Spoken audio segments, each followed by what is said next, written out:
Hey guys, I just wanted to say thank you for watching. Um, Thanks Dave Lee for being my guinea pig in this first video. And thanks for being my first video interview and for the countless hours that you've spent supporting all the guys in the forums and the groups that you're part of.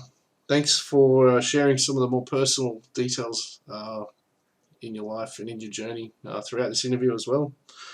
For everybody watching, you know how it goes. If you get something from this video, hit the subscribe button, hit the like button, add a comment, all that stuff.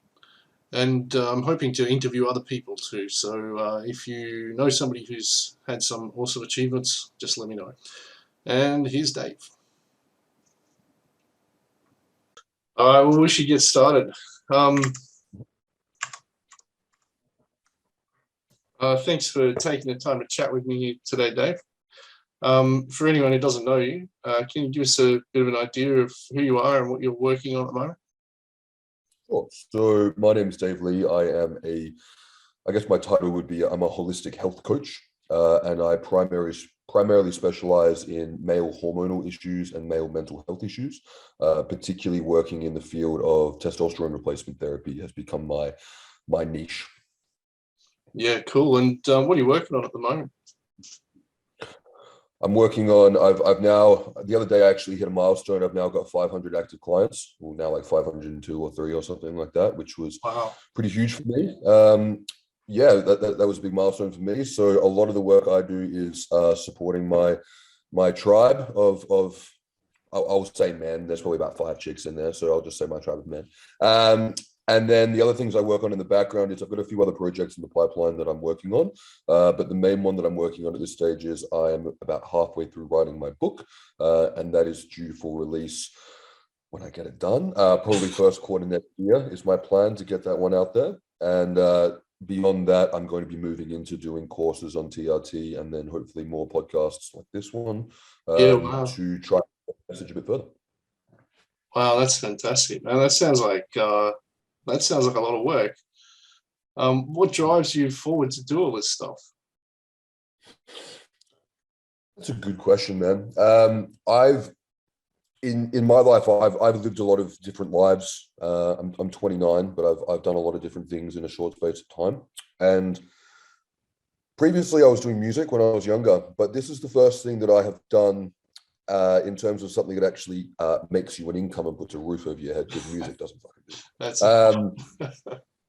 that I genuinely give a shit about and would do for free. So I think when you find something in life that earns you an income that you would do for free, you're very blessed. And the thing that drives me forward in doing what I do is I have a very strong purpose towards helping and supporting people. It's always been my thing. And to be able to do that at scale, particularly in a field where I get to fight the mainstream narrative a bit as well, aligns with my punk rock background. So it's a win-win for that for sure. Yeah, absolutely. That's very admirable, man. How would you say others can find that similar sort of spark within themselves? Can someone access that drive and purpose, or rekindle the flame that's maybe burned a little low? Right. That's a very big question, because it goes quite deep depending on how you look at it. And I think that one of the main issues that a lot of people face today, but I mean, I primarily deal with men, so I talk primarily about men, is a lack of purpose in life. And I think that the challenge is that a lot of people never find their purpose. They never seek it in the first place. And a lot of people are fortunate enough that it falls in their lap. And they're very blessed for that, and they should be very grateful for that. But many people go through life not really knowing what their purpose is in the world. And I think that is at the root of a lot of mental illness that a lot of men experience. So in terms of like, if someone's listening to this and they're going, I don't know what my purpose is, how do I define or find my purpose? I think the first step of that is dedicating time and energy and effort into working out what your purpose is. Your purpose is working out your purpose. That's the first part. Wow. And in terms of doing that, I think there's a lot of different pathways there. I think you've got to try different things. I think you've also got to go within through some form of meditative or introspective practice. I think that's also very underrated. But yeah, you've got to find something that you would do for free That's what I say, very, very simply. Like I've had many, jobs over my life, and I wouldn't do any of them for free except for this. So for me, that's a very easy way to, I guess, quantify what purpose is I would wake up and do it for free. And I did do it for free for a long time before I started charging for it, because I just genuinely gave a shit. So I think people need to actively seek finding what their purpose in the world is. And it can be hyper specific, or it can be very general. It can be, I want to be a healer, or I want to be of service to others, or I want to be a good father, or I want to be, there's so many different things that you can do, but I think you've got to make the effort to find that. Yeah. Well, you've certainly contributed a lot to the Facebook groups and forums that I've seen you on, and the videos that you make. And do you find that passion that you have in that one area of your life reflects positively on other areas of your life? Yeah, sort of. It definitely takes a lot of energy, because when you go into something like this, I mean, the kind of work that, particularly if you're running your own business in any field, I mean, it's not a 9 to 5. It's much more than that. It becomes a part of you. And I think that if you can embody your career as part of a very deep part of who you are, I think that is a good thing. It does result in more hours and, less spare time and so forth, but it allows you to flow a lot more in the work that you do. So I think there's more pros and cons to having a job like that. But in terms of how it transitions into other areas of my life, I mean, it puts everything else into alignment and perspective, because it gives me a hierarchy of what is important and what isn't important. So like when I was, working like a desk job, for example, like my undergrad degree is in marketing. So I bounced around many degrees to get that, but I graduated with a Bachelor of Marketing, or Bachelor of Commerce, major in marketing. And when I was doing, digital marketing for various employers who I genuinely gave a shit about what they were doing, like I really, really cared about the role. It was never my priority in my life. My priority was always either my spiritual practice or my fitness or whatever. And, fitness was always a big part of what I was doing. And I remember one day sitting down and going, I'm spending 40 hours a week, and the majority of my waking energy and consciousness, like my energy, pouring into a job. And why the fuck am I training twice a day for athleticism when I come into work and just sit on my ass all day? This is not in alignment. So doing something like this, when I'm in health and fitness, it brings everything else into alignment, because my hobbies and my passions are in this field as well. So now everything that I do, from when I wake up until when I go to bed, is all in alignment with who I am and what I'm doing in the world. And I think that that allows me to approach things with a lot more consistency, but also authenticity in what I'm bringing to the plate. Yeah, absolutely.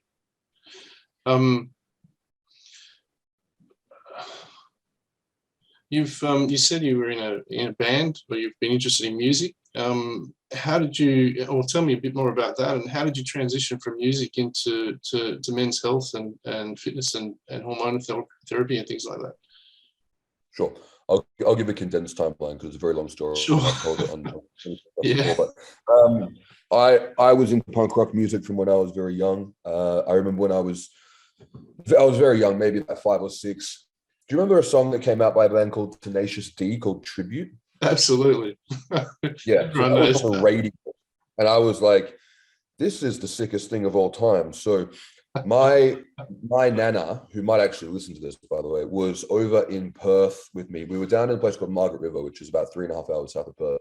Yeah. And I said, I want like that CD, like the single or whatever. Like I wanted to have it to play it in my parents' car, or however I listened to music at that point in my life. Yeah. So we went to this little tiny CD shop in this tiny little surf town. Like at the time, Margaret River was very small, and they were like, we don't have the single, but we've got it's on this album. And it was this compilation album. It was called Total Rock 2. So it was the first CD I ever got. And that CD, so it was a 2 CD compilation of rock music, and it had everything on there from like Rammstein, Hoobastank, Good Charlotte, Oasis, Alien Ant Farm, just a whole bunch of just like mixed rock bands at the time that a 5-year-old probably wouldn't usually be into, but I was like, this. So I ended up hassling my mum to then, I think my favorite other song off that CD was a Good Charlotte song. So she bought me Good Charlotte's first album. And then I was just very into punk rock throughout my childhood, just very, very into it all the time. I'd be just singing along to punk rock songs in the car. And then I went to London when Green Day released American Idiot, and London absolutely adores Green Day and adores punk rock culture. So when I was over there, I saw like the proper punk rock culture, like the Mohawks and the tartan pants and the safety. Amazing. And I was, as a child who didn't really identify with sports, and I was a bit of a little fat kid who liked playing video games, and I was just like, this is very, I liked this. I was very infatuated by it. So from then I got very into punk rock music, and from the age of 5 years old, I played the violin throughout school. So I actually played the violin for about 10 years, the piano for about 7 years. Wow. And then as I got into high school, I decided that the violin was for nerds. So I started playing the drums. Cool. And I was very into, I went to a school that had like a pipe band, like a Scottish pipe band. So I played the marching snare. And then I also decided that that was for nerds. So then I got into playing the drum kit. And that was one of the first times in my life where I found a passion, because I was intelligent, but I didn't like school. I definitely didn't like sport. I was a fat, lazy kid who didn't move.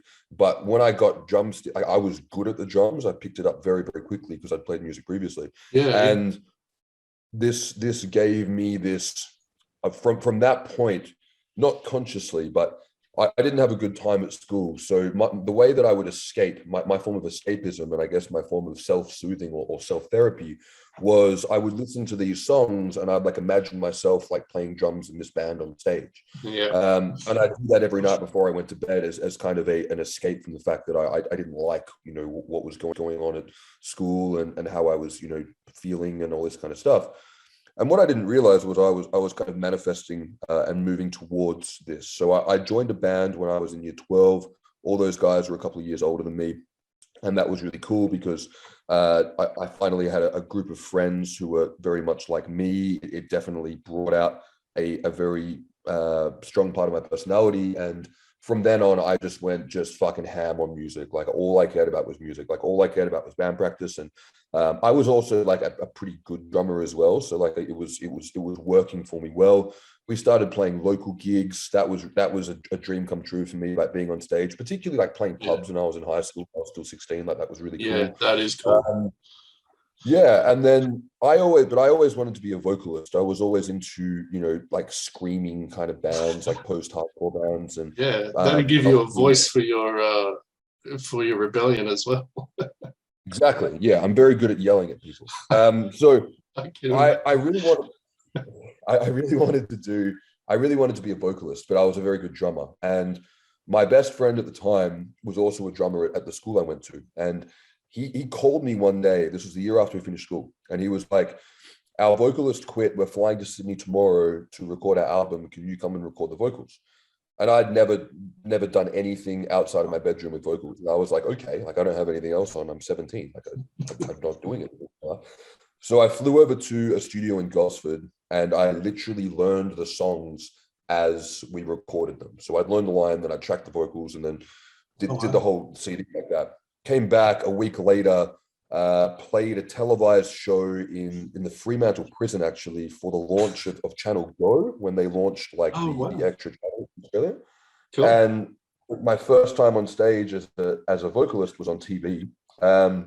And when I got into that, it was basically, that's when I felt like I really flourished and kind of came to be who I wanted to be. But I also was working very strongly towards that. So I ended up being in that band for about 4 or 5 years. Like we kind of got to the point where we could, sell out like a local show to like 200-300 people. Had a very strong following. What's your band's name?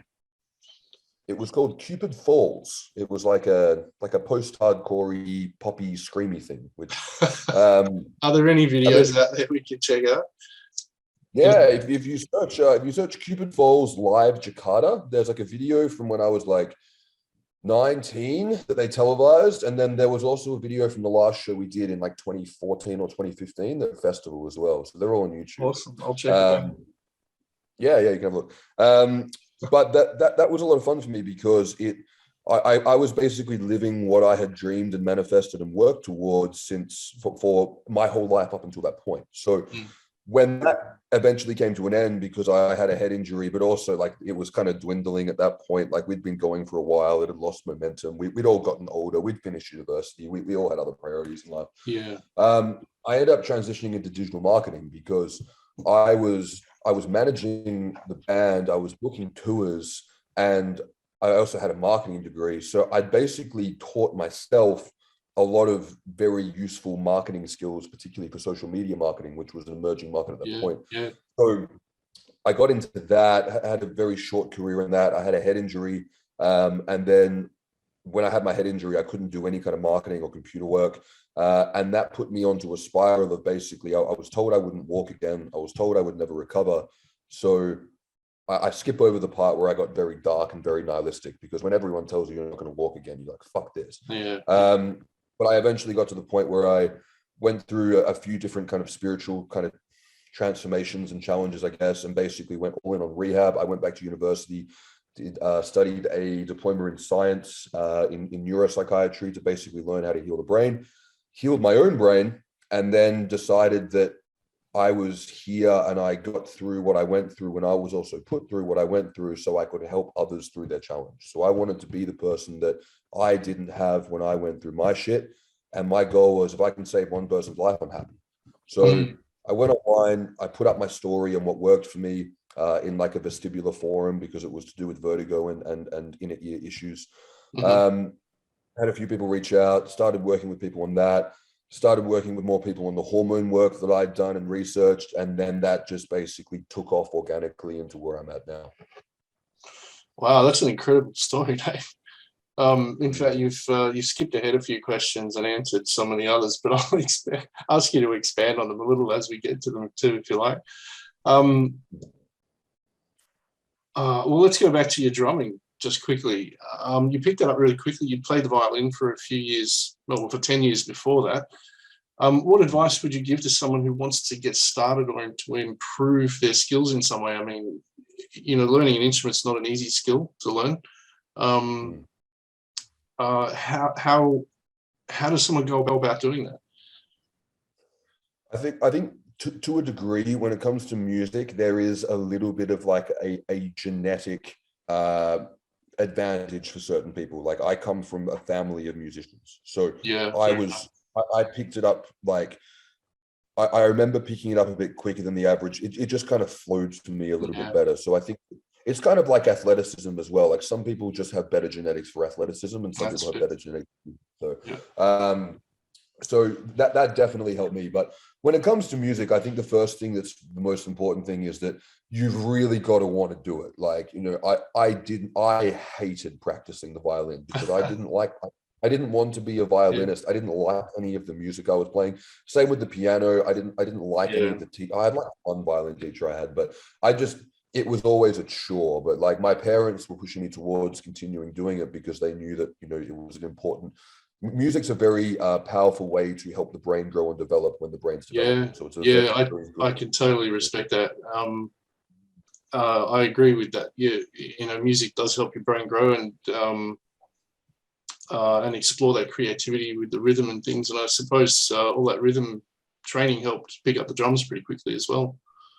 Drumming, the thing about drumming, because I was a drum teacher for a little bit as well when I was finishing my rehab, and the thing about drumming is that drumming it's like a musical sport because it requires independent coordination of all four limbs. Absolutely. And that's a very difficult thing to do, but it's also something that will cross-translate. Like people who are good at sport will be able to pick up the drums a bit better because at the end of the day, you're having to independently move, your right arm, your right leg, your left arm, your left leg, and hold rhythm, and that's hard. But the advantage to drumming is that within a couple of lessons, assuming that you're, somewhat coordinated, you can play a very, very basic, shitty sounding rock beat. And that gives you a positive feedback because you can go, okay, like I can dick along to that AC/DC song, and that's cool. Whereas for something like the guitar or the violin, it takes a long time to be able to play anything recognizable that doesn't sound awful. So that's the advantage of the drums, and I'd also argue the bass guitar as well, is that they're not easier instruments by any means, but they have like an earlier reward built into the process of learning them. So that could help people because like you can kind of, you can you can pick up the parts in your favorite songs and go, that's not that hard for me to get. Yes, it is hard for me to execute it well. Like playing the most basic rock beat is the hardest thing to play well because there's so much open space. But I think that's the power. But when it comes to music, it's purely how much time and practice you put in. And really passionate about music in general. Like if music is like something that you really love and care about, like music's always been a very big part of my life, even now, is I loved practicing my drums. Like my neighbors fucking hated it, and so did my parents, but I fucking loved it. So if I was home on the weekend, like, and I had spare time, like I'd go play my drums. And that, if you have that kind of passion and interest in it, you will accumulate the amount of hours that you need to get good faster. Like I think, people say it's what you need like 10,000 hours to master something or something like that. I think that's very true. Like it's just about the amount of time that you put in. So if you want to learn an instrument, or if you want to learn a new skill, or if you want to progress at whatever you want to do, just do more of it. Like that's the big factor. It was the same when I did rehab. Like if I'd done the 2 hours a day of rehab, I still wouldn't be walking. I only recovered because I did 10 hours a day of rehab. Yeah, so wow. That worked. But getting those small and easy wins at the start helps boost that initial motivation, keep going, but then practice your ass off, right?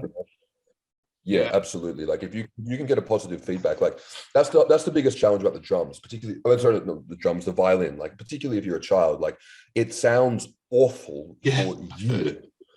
Same as the recorder. If you're on that thing. And you can't play your favorite songs on the violin when you're learning. Like, I mean, unless you really like classical music, but even so, like it would take you 4, 5, 6 years before you could pull off anything decent sounding that's at a high level. Whereas with the drums, like if you have a decent knack for it and you practice, I mean, you could play along to most basic rock songs in 6 months easily. Yeah. And you've managed a digital marketing agency too. Can you tell me a little bit about that? Yeah, so it was me freelancing, just as a sole trader, but doing a full spectrum digital marketing service. That was very interesting for me because I fell into that kind of, I guess, by accident. But when I was at university doing my marketing degree, I was very blessed to have a close friend at the time that I met through music who was and still is an absolute guru of internet marketing. So he actually offered me an internship at his marketing agency when I was still at university. And a lot of people in my generation and younger they won't do internships because they don't think that they should have to work for free. And you definitely, if you have the opportunity to do an internship, you fucking do it. So I did an internship there, and that was a very powerful learning experience for me because I was looking at the work that was coming out of the agency and I was going, this is not that hard. And then I was looking at what the agency was charging the clients and I went, this is a fuck ton more than you'd be paying me.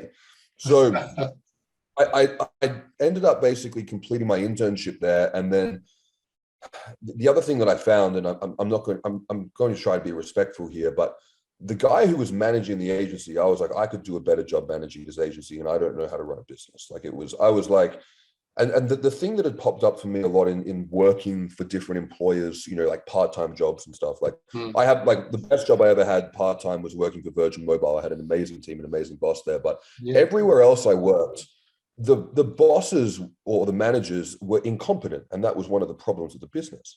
So I was like, I could run this myself. I could do this work myself and I could make a shit ton more money in less time if I just trade as a freelancer. So when I completed university, I mean, I ended up working at a gym for about 6 months. Like I was managing a boxing gym. And again, the guy who, like, it ended up going out of business because the owner was incompetent. I tried to save the business. The owner wasn't interested. And I was like, well, I'm just going to run my own business and not work for anyone else because it's hard to find someone who I actually trust with putting a roof over my head and paying me a salary.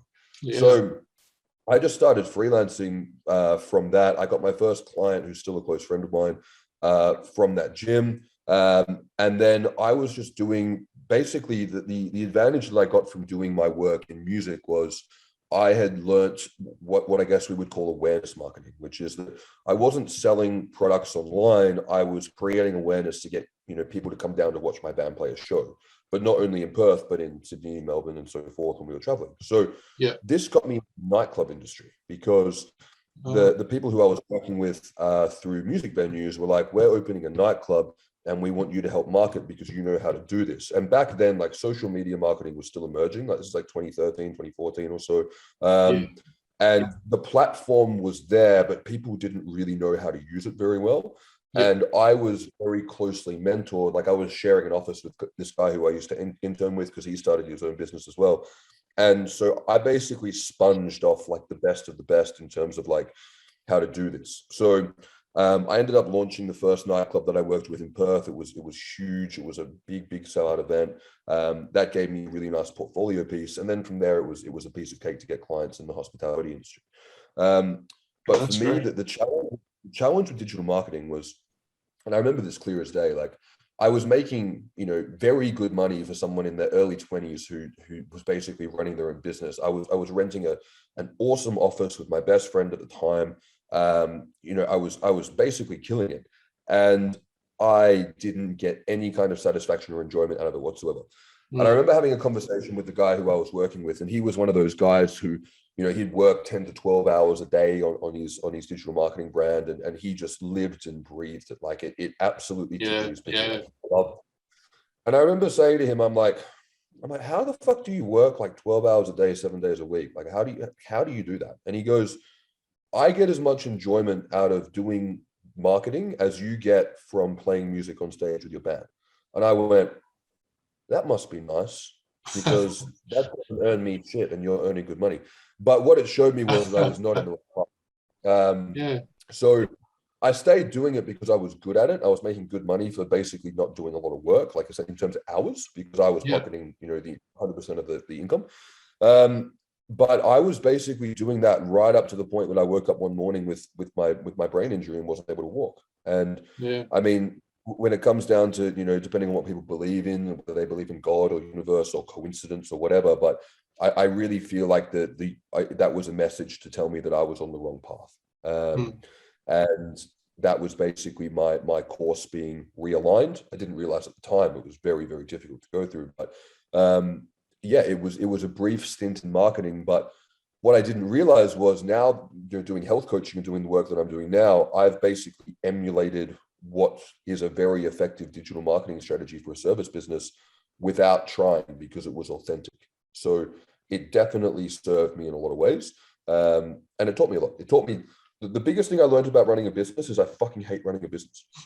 But it sounds like that character trait of being authentic is what's driven you forward to have the success that you've had in this most current venture. Is that right?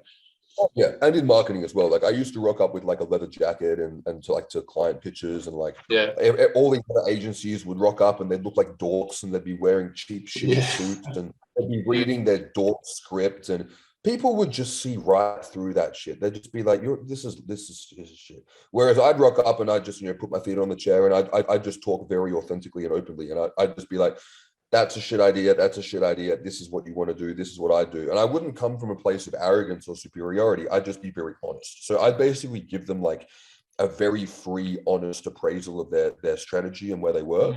And then they wanted to work with me because they were like, I trust this guy because he actually is authentic. And that was the biggest thing I learned in marketing and also in music as well, is like, when it came to music, like when it came to like touring and getting shows, like if the band was coming to Perth, and I wanted my band to open that band, like to support that show, to be like the opening act, it basically came down to if the promoter liked you. It didn't come down to how good your band was or how popular you were, because they just wanted someone who was going to rock up, be professional, not be drunk, be there at the right time with the equipment, and get out at the right time and be professional. They didn't give a shit who it was.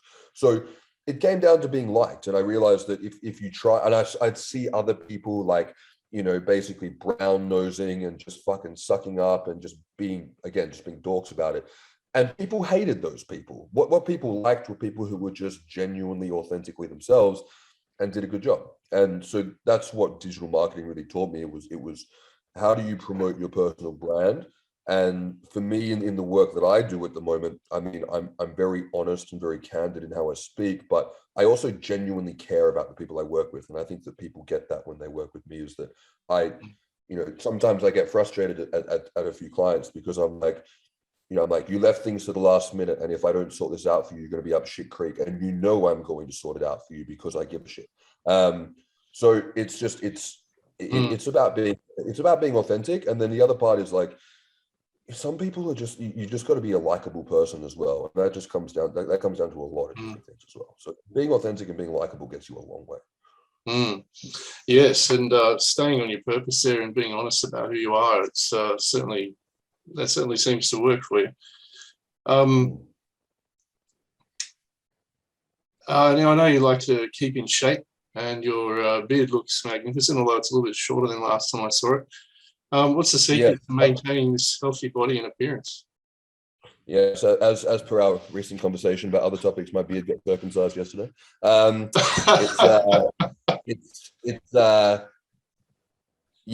got too big. It got too big. There was a point that I was like, this is. Are we still talking about your beard, mate?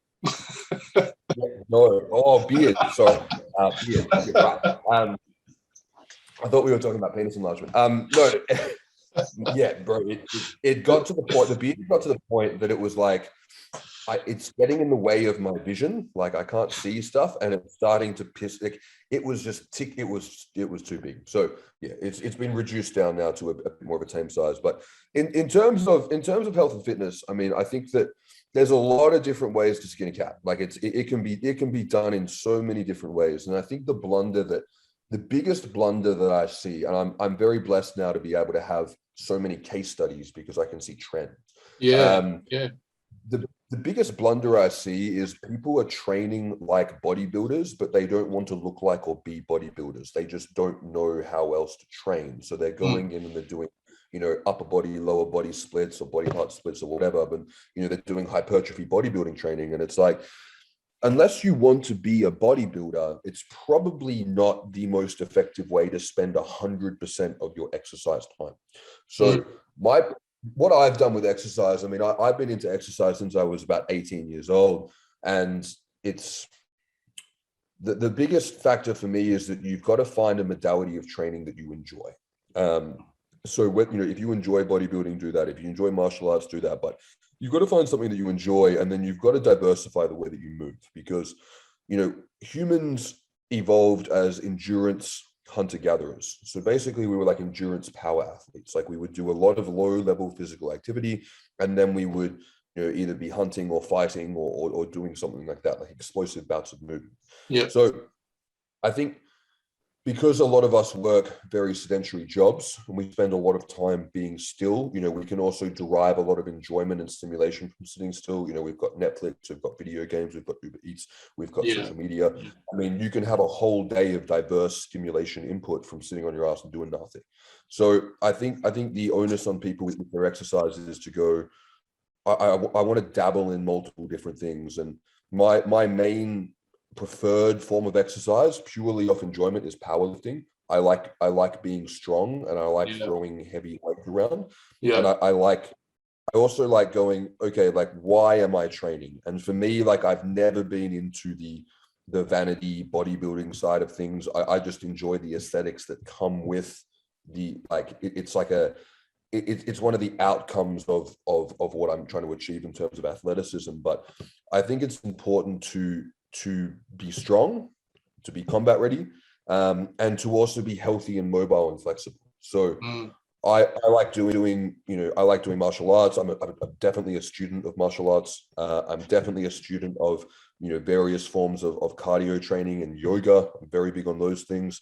But yeah, my main form of exercise that I enjoy the most, I don't necessarily think it's the best in any ways, it's definitely one of the most injury prone, is powerlifting. I like throwing around heavy weight for not a lot of reps, and I get a lot of enjoyment with that. It just aligns with how I like to exercise and move. Like, it's something that I find fun. So you got to find a form of movement and exercise that you look forward to doing that isn't a chore. And like, there's lots of different forms of exercise for me that are a chore, and I just fucking hate them, so I don't do them. But I do a lot of things that I enjoy doing, and I think I think one of the biggest, kind of like when it comes to music as well, it's like people can always do more movement. People talk about overtraining. Very few people even come close to overtraining.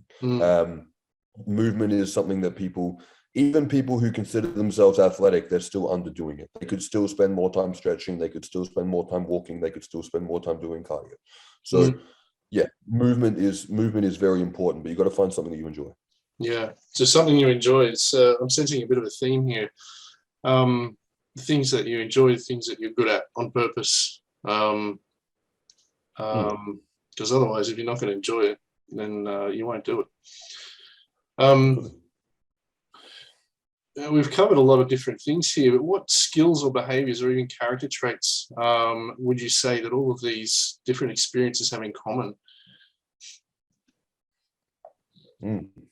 That's a good question.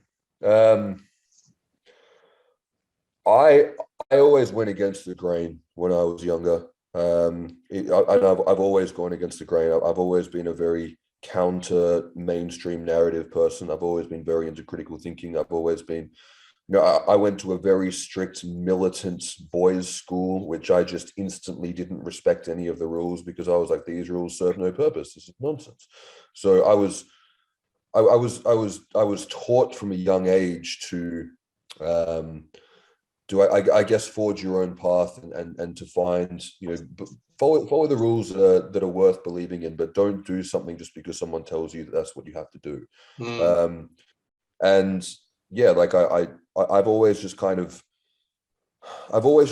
the grain and done my own thing, and I've always been very determined in doing what I've done. Like I tend to latch on to things that I'm passionate about and go deep into them, and that's what I've always done with myself. But yeah, I think for me, like the big common trend that's brought everything together that I've done is always going, what's everyone else doing, and I'm going to go do something else. That's always what I've done. And I think that, when I look at the vast majority of the world, and there's outliers, of course, but when I look at the general majority of the world, a huge amount of people are unhappy or depressed. A huge amount of people are unhealthy, and there's a big cross section in those two areas as well.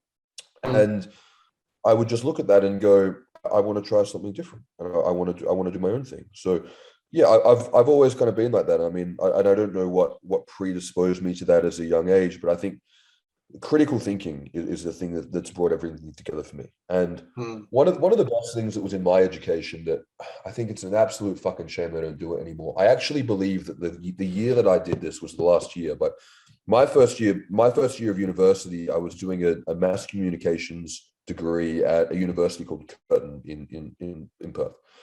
And as part of the first semester of the first year, every single person, I believe mass communications was technically a Bachelor of Arts at that point, which is just nonsense, but that's what it was.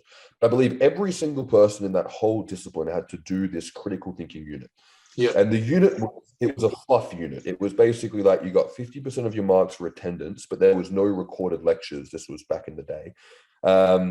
I think that this was when that technology was a bit infantile. And then the other 50% came from an essay that you had to write. And basically, if you wrote the essay and it was competent English and it had a general flow, you still got a pass. It was a pass-fail unit. But basically, if you didn't go to 8 out of 10 of the lectures, you failed because 50% of your mark comes from attendance. So I only went because I had to be there, and there were also hot girls in my course, and I was 18.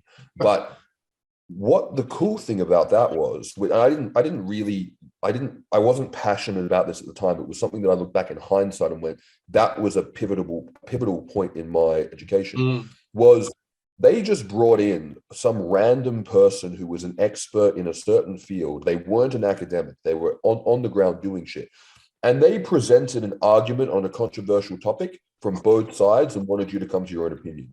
So it was shit like euthanasia, 9/11, capitalism, like all these different topics that people could form an opinion on. And then the essay that you had to write at the end was to take a contrarian viewpoint of a mainstream ideal or narrative and write a persuasive essay as to why that was what you believed in. So I wrote my essay. It was a pro-euthanasia essay, but it was recognizing the limitation of euthanasia being, if someone has power of attorney and they don't have your best interest at heart, let's say you've got a gold digger wife, for example, Yeah. they'd go, yeah, let's pull the plug. He wants to go.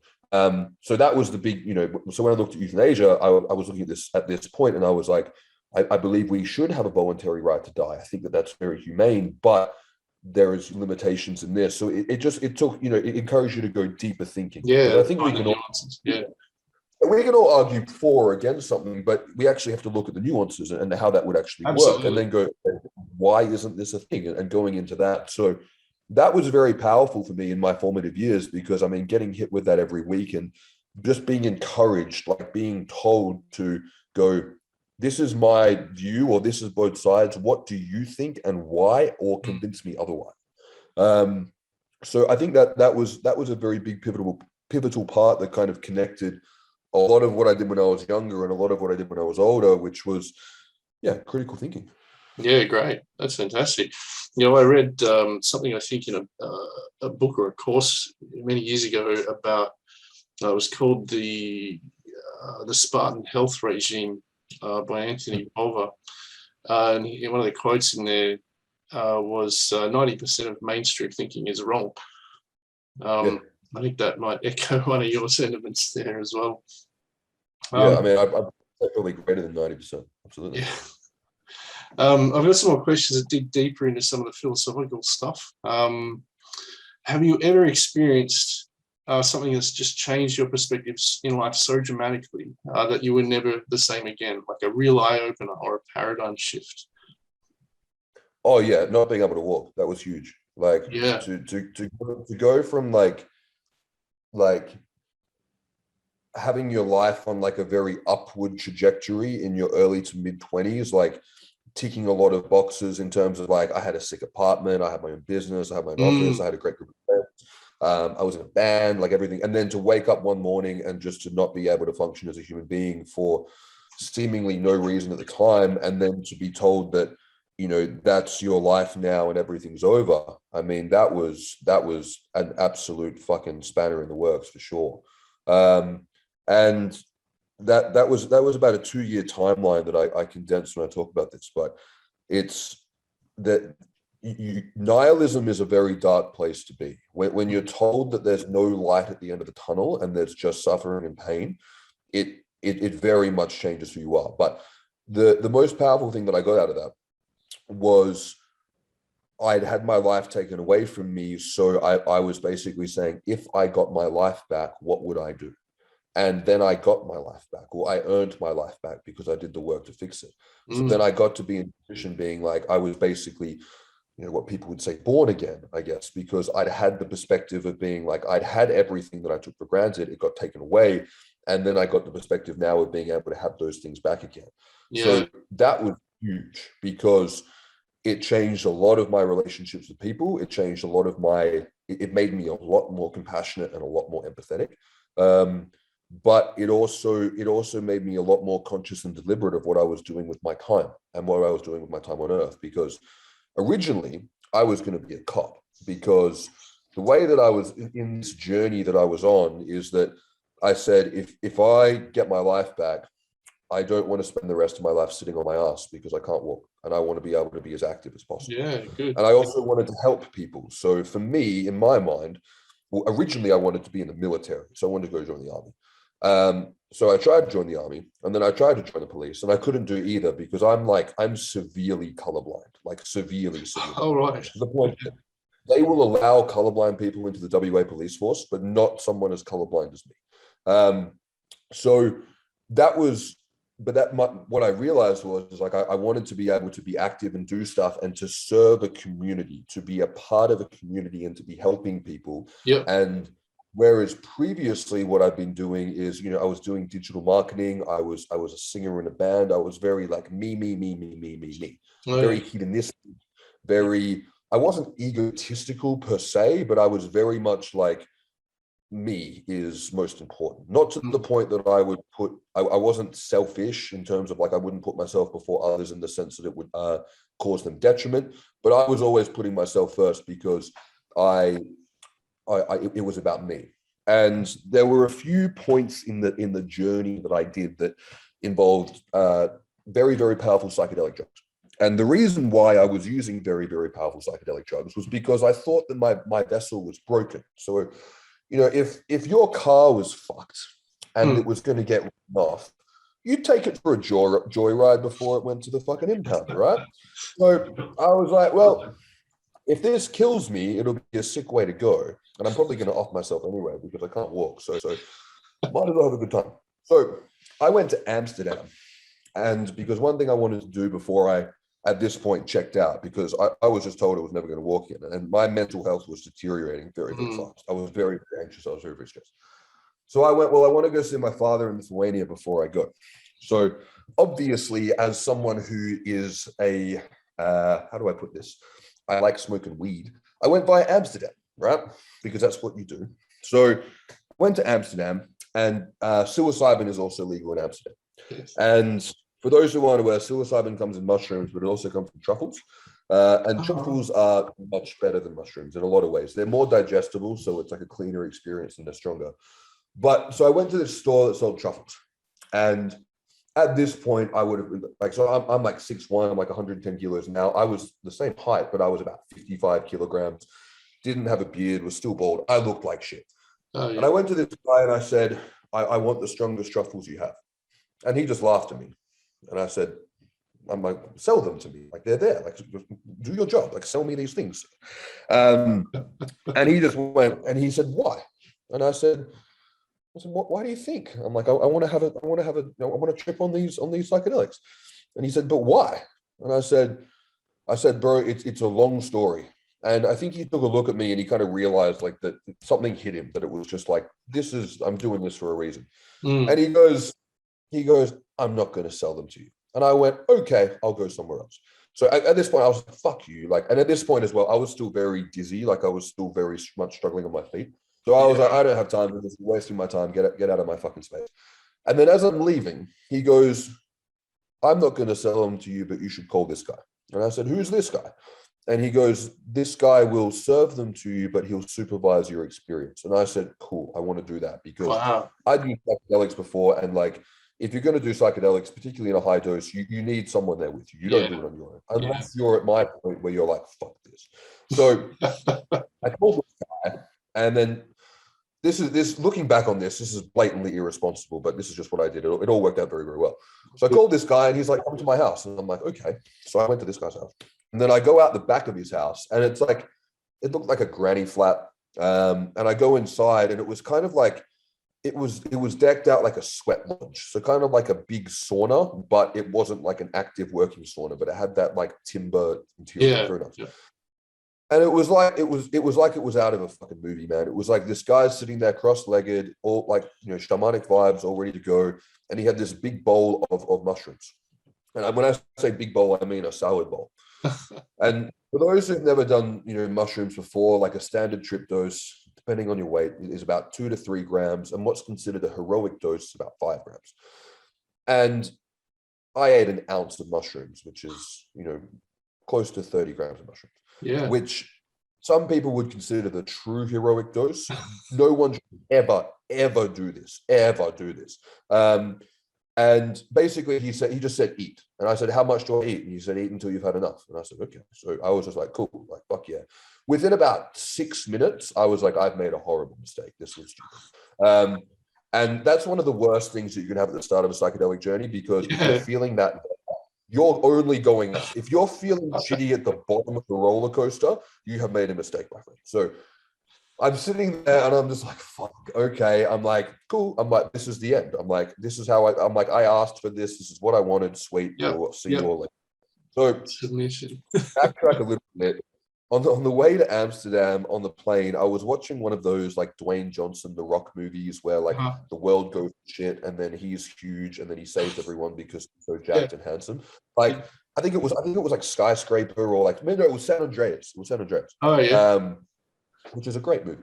So that was in my what we call set and setting, which is like your mindset and then your setting, which is where you are physically. So it was in my frame. So I left my body as these mushrooms are coming on, and disassociating and physically leaving your body doesn't usually happen on mushrooms. It only happens in a very high dose. So I come out of my body and I'm looking down at myself. And when I'd left my body, I was not my ego, my mind that we call in meditation, which is like the racing mind, the observer. I was my true self, my true consciousness, what people would call your God consciousness, which is basically it's the observer. It's the part of you that is completely at peace and interacting with the universe. I looked down at myself, and the only thing I had to say to me, to my ego, to Dave, was, "You're a little bitch. Like, you're going to quit and pull the plug without even trying to get better. No one is ever going to tell your story. You do not have a story of valor to tell at your funeral, and no one would ever make a movie about this. And if they did, Dwayne Johnson would never play your role." And something about that fucked with me. It was the Yeah. part where Rock wouldn't play me in a movie, and that fucking hurt. Because I think when we watch characters like, The Rock or Sylvester Stallone or Arnold Schwarzenegger or whatever, like people who like physically epitomize alpha male as well as their character as this, warrior hero archetype. Deep down, that's what all men want to be. Like, whether people are aware of it or not, part of you does. And that fucked with me. So this experience, that set the frame for this experience. And the rest of the experience, I honestly do not remember very much of. It was a very, I left, like I was gone. And then I came back. And from that point in my life, it was like part of my brain had been completely rewired. It was, we are going, what would The Rock do? What would David Goggins do in this scenario? And it was, I'm going to do rehab for 10 to 12 hours a day every single day. And I didn't think I was going to get better, but I wanted to go out swinging. I wanted to be, okay, if I call it quits and pull the plug, it wanted to be like, that guy was a fucking savage. That guy did not go down without a fight. So I was doing it in vain, and it was a little bit masochistic because I wanted to see how far I could push myself. So that was a big moment for how I got through the rest of that, and also how I've applied a lot of things since then. But the second part of that came at the end, and it was my first experience with ayahuasca, and it was right at the end of my rehabilitation journey, because I did like an acute rehabilitation, which took a long time to be able to walk and function. And then I did like low-level rehab where I was able to re-enter the world. So I was working part-time, and I was still a bit unsteady, but I was going from like 90% to 100%. And right at the point where I'd had this one night where I was out with my friends and on like a farm, and I was walking around, and I realized that I wasn't unstable. I wasn't dizzy. And it was at this point where I was like, it's finally gone.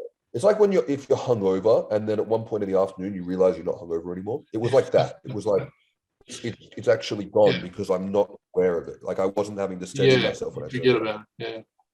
And the next day, can I say this publicly? Let's say a good friend of mine who, a good friend of mine at the time, walked into my office and said, "Do you want to drink ayahuasca?" And I went, "Fuck yeah, I do." Because I thought I would have had to have flown to Peru. I thought I didn't know. Oh, wow. And I went, "Are you serious?" Like, and we'd never spoken about this before. And he's like, "Yeah." So a few weeks later, it was between Christmas and New Year. We went down to his place again, down south of WA in Margaret River, where a lot of things in my life have happened. And I drank ayahuasca for the first time, and it was one of the most amazing experiences I've had. And ayahuasca is a very turbulent, powerful medicine. It's one of the strongest experiences that anyone can have in life, aside from dying. And ayahuasca is a purgative, so it often makes people fire out both ends, but particularly makes you vomit. Wow. It didn't make me vomit, and it's never made me vomit actually. But it was like I had the most fucking beautiful, amazing ceremony. And the reason that I'd had that, looking back on it, was because I'd went through like 2 years of hard shit, and it was over. And it was like I'd gotten home after running a marathon and laid in my bed. It was just like it was effortless. I came to the end of the ceremony, and everyone in the room was either like very close people to me, or it was people who were just very, very lovely people who I ended up having very close relationships. One ended up actually being my now ex-fiance, but that's a whole different story. But I'm in this room of people, and I've just had this amazing experience, and the medicine's wearing off. I'm in this afterglow, and 6 people are just vomiting their stomachs up. And when I say vomiting their stomachs up, I mean like purging their intestines out, like yakking up a fucking demon, like all out of time with one another. And I've just come out of this heavenly godlike experience, and there's 6 people just. So my immediate, and we were in this beautiful property in nature. So my immediate instinct was go outside and sit on the balcony and enjoy the rest of your experience. That was my natural, my knee-jerk reaction. And I was still under the influence of the medicine. I was able to audit it at that time. And at this point, I didn't know what my purpose was in the world. This is how I found what my purpose was. And I'm sitting there and I'm going, if I get up and leave, I am sending a message to all 6 people in this room that what they are doing is making me uncomfortable and is ruining my experience. And then they are going to be self-conscious of doing what they need to do, because vomiting and ayahuasca is a part of the process. So what I chose to do instead was to what we call hold space, which is this idea of if 6 people are fucking chundering up and having a very difficult time internally, I'm going to energetically be the anchor in the room. I'm going to hold the fort down so that these people can do what they need to do. Wow. But what I'm most importantly going to do is I'm going to send them the message that I support them and that I love them and that what they're going through is okay. And so I just sat there and meditated and stayed with them. And I got more of a positive, enjoyable experience out of being that person in that role than I ever would have sitting outside on that balcony. And in that experience and in that journey of doing that and realizing that, and then having a really profound, beautiful experience doing so, I realized that to like, we often think about giving love and receiving love as, I will do this for you, then you will do this for me. And I will get you this gift and you will get this gift for me. And what that taught me was that it's not a transaction. It's not a give and take. It's that you can only receive love while you are giving love in that moment. It is a cycle, and you have to be open to receiving to be able to receive, but you also have to be giving. So what that taught me was that a lot of the things in my life that I had thought that I was happier on my own, I actually needed community, and I needed to be connected to others. So that showed me what my purpose was. It was and what I've done since in my life since is being that anchor and holding space for people going through their problems. And that's what I've done ever since. Wow. You've been very lucky to be able to remember some of those profound insights from your experiences, Dave. Yeah, the thing with these experiences is that they're not really experiences that your ego has. So it's kind of like, so if I beat you within an inch of your life with my bare hands, you might not remember a lot of that process because you probably black out part of it. But the experience of what you went through, all the pain and suffering and recovering, you would learn from that because you went through and experienced something. Psychedelics are a lot like that. Like a lot of the time you can't rationalize or understand what's going on, but afterwards you have learned a lot of lessons, and it might take you a while to realize what those lessons are. And it took me, months, sometimes even years to be able to integrate what these processes meant, how they influenced me and what they taught me, and then what I've done with them. Do you think it's possible to reliably recreate the circumstances that would lead to another extraordinary expansion or growth? I know you could probably take some more psychedelic medicine. Are there any other ways, something that doesn't involve those sort of things? Absolutely. I did it so one of the things I did when I was doing my rehab was I ran a Spartan race. And a Spartan Race, for those who aren't aware, is like Tough Mudder or True Grit. It's like Spartan's the most badass of all of them. It's a long run with very difficult obstacles. Stuff like True Grit is just for pussies, but Spartan's legit. And if you fail an obstacle, you do 30 burpees. So I did the Spartan Race when I still had vertigo. It took me twice as long to finish it as the guy who came second last. The owners begged me not to do it because I was a liability. I did it anyway. And I've still got that medal. Wow. So what I've done every year since, because after that, I wasn't able to run the Spartan Race because the spicy flu came out and then stuff like Spartan got shut down or it didn't come to Australia, is I have done something like Spartan Race on the anniversary of that race every single year. So like one year, what did I do? I put on a 10-kilo weight vest. I walked 20,000 steps, and then I went to the gym and rode 20 Ks on an ergo machine. So I think, in my opinion, there's two ways to be able to trigger basically an endogenous DMT release, which is the internal version of something like, ayahuasca or smoking DMT, or having a near-death experiences where you need to push your body past breaking point to see what's on the other side. And you need to do that purely for the sake of doing it because it's hard. Because if you wake up one morning and go, I'm going to go run a Spartan race, you don't have to do that. You can hit snooze. You can go back to bed. When you get to the Spartan race, you have a choice.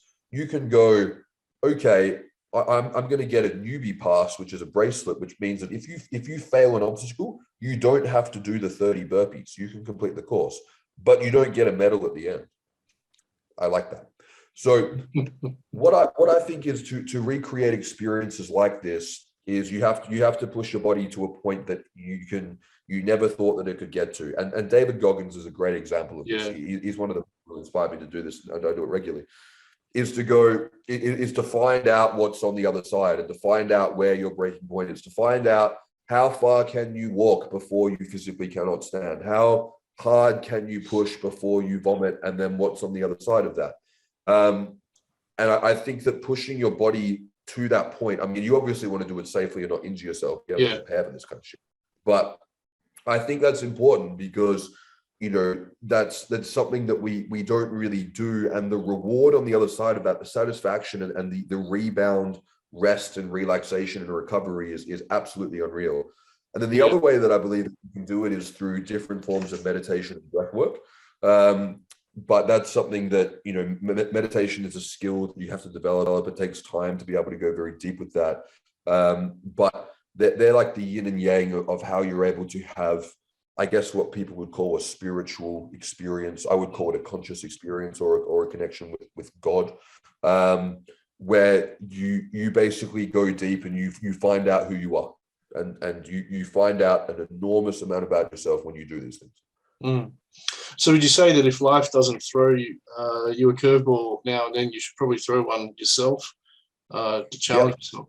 Yeah, absolutely. And throw it as hard as you fucking possibly can. Like when I was at the start of the year, when I was living with my fiance on the East Coast, and that relationship went very, very dark very, very quickly, and it was very emotionally painful.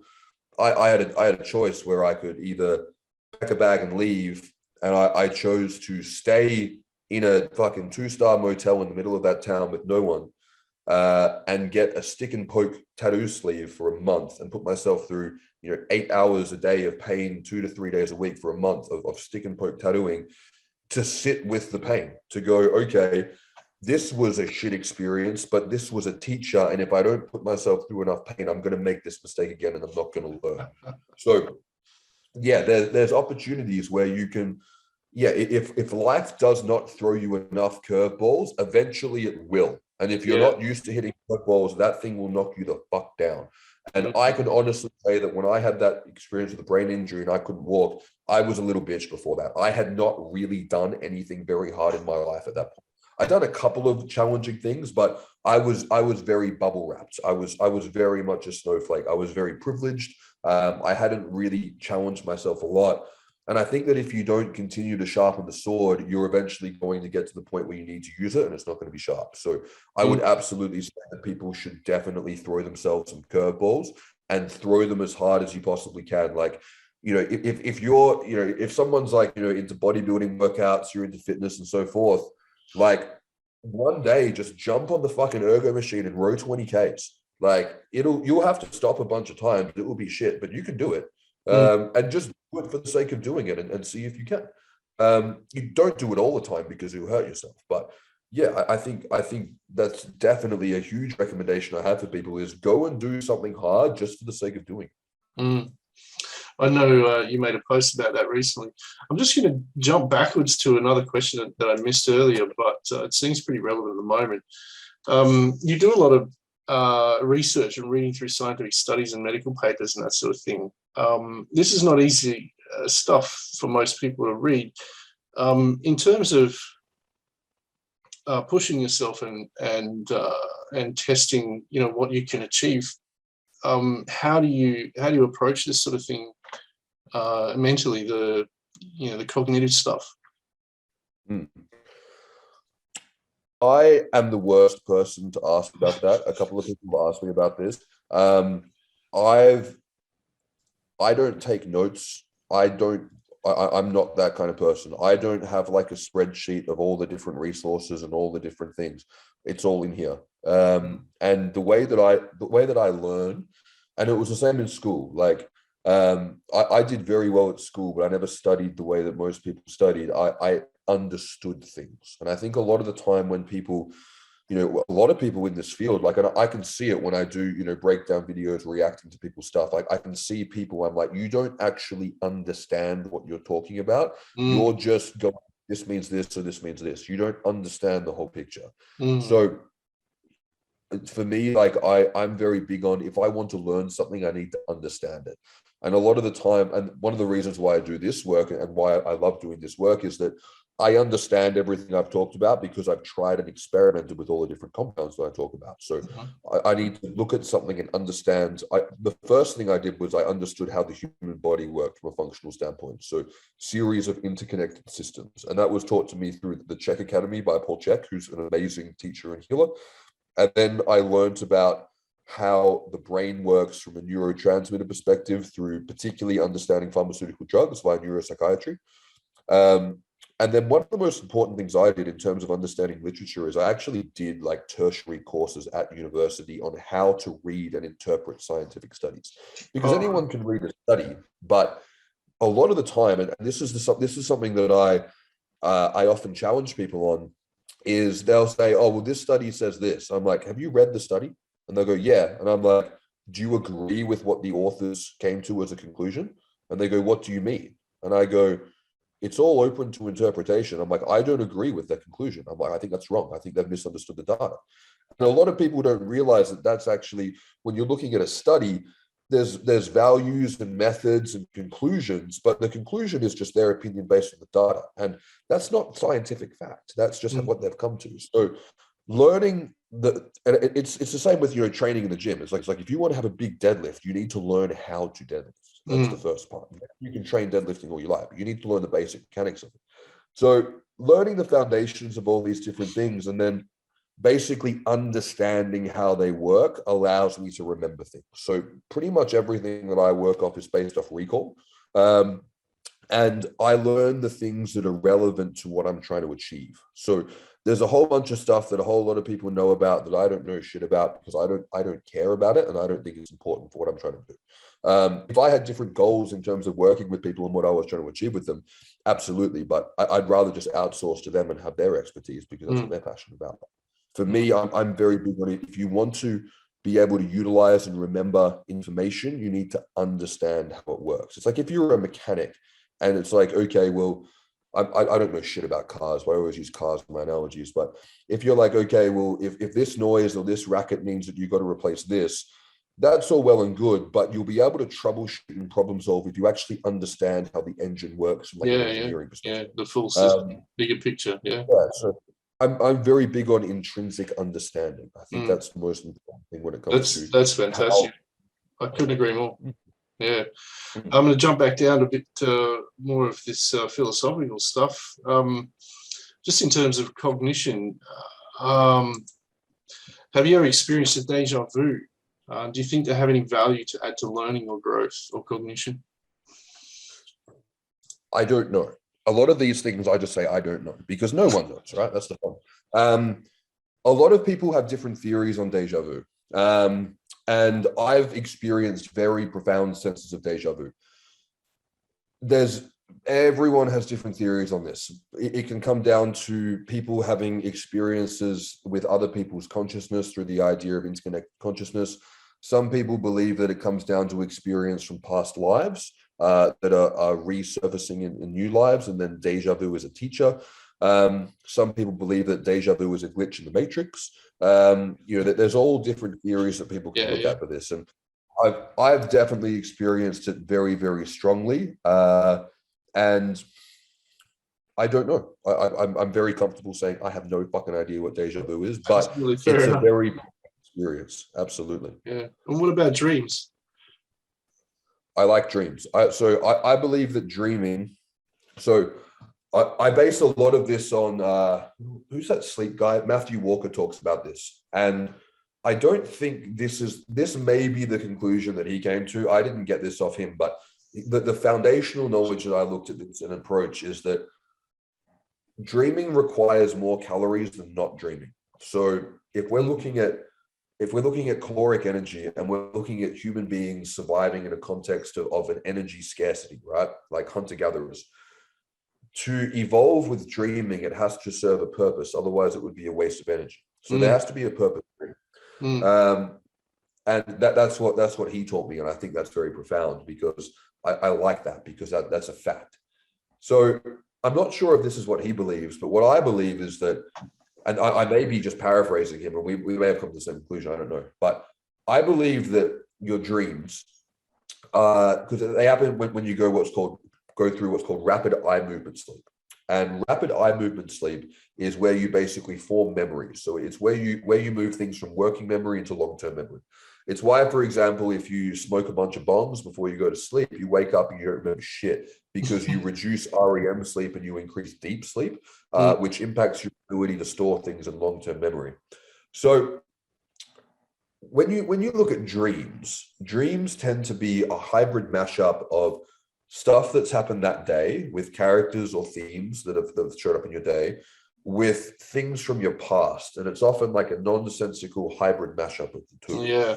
So I believe that what you are witnessing in real time, you're kind of watching it like a movie. You're watching your brain basically apply context and meaning to what you've experienced that day so that you learn in the future. So I think that you're literally watching yourself form associations and learn things about the world to form your subconscious perspective of the world around you. That's what I think.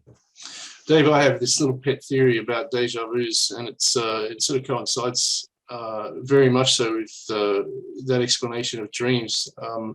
It's that when a deja vu occurs, it may be your subconscious mind identifying some kind of integration or potential for integration in the real world about what's going on internally in your past,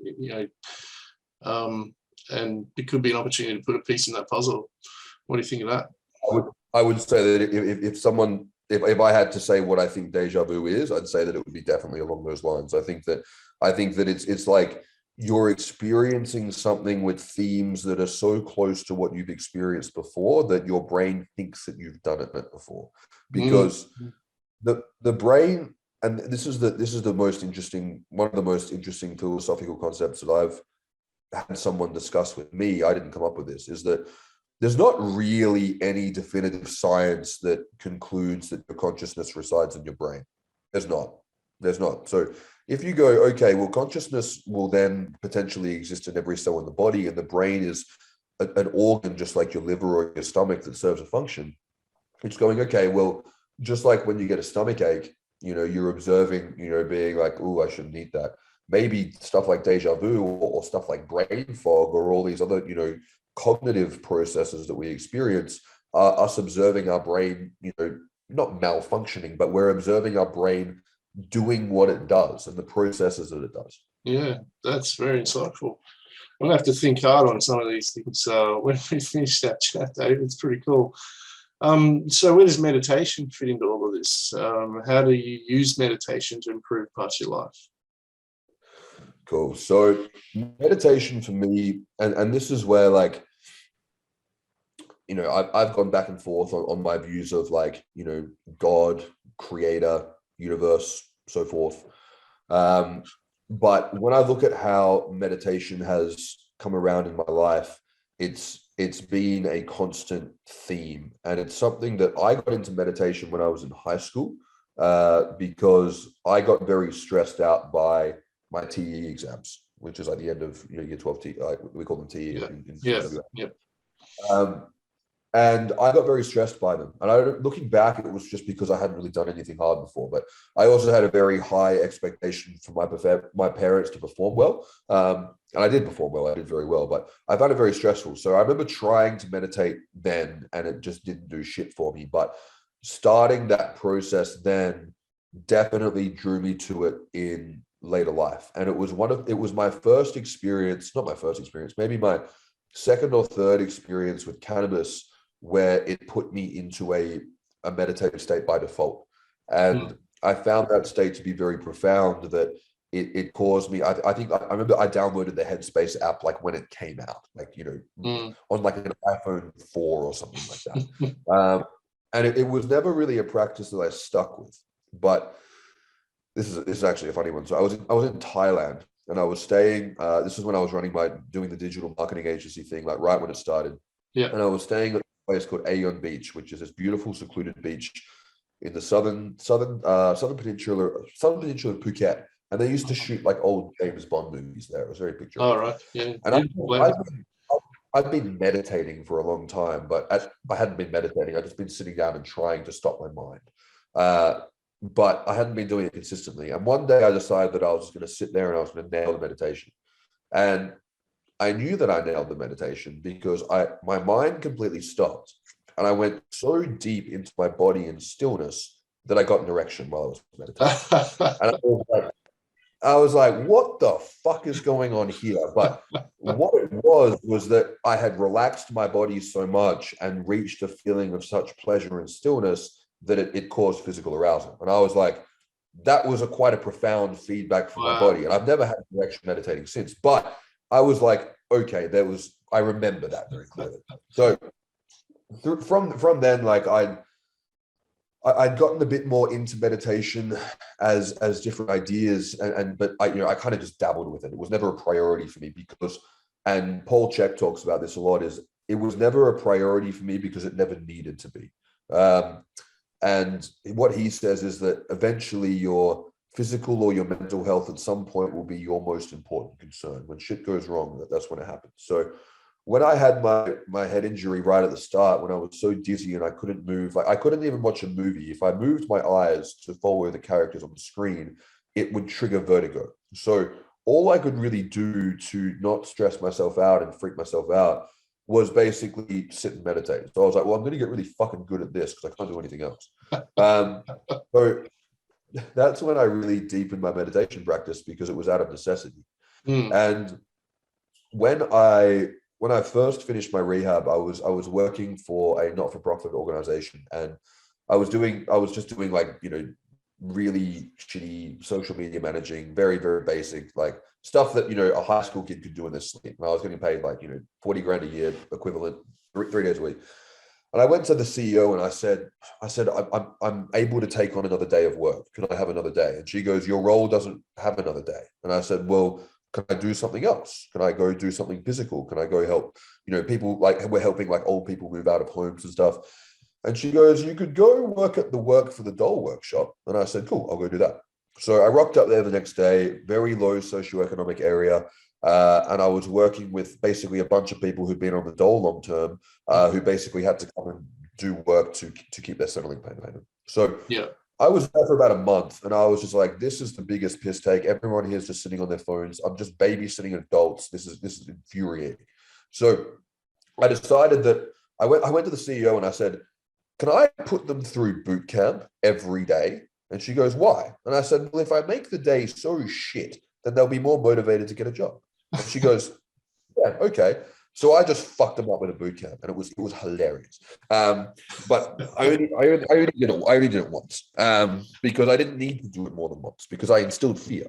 But what I did after that was I taught them, because I was like, this is the thing that pissed me off, right? Like these guys have been there for some of them been there for years.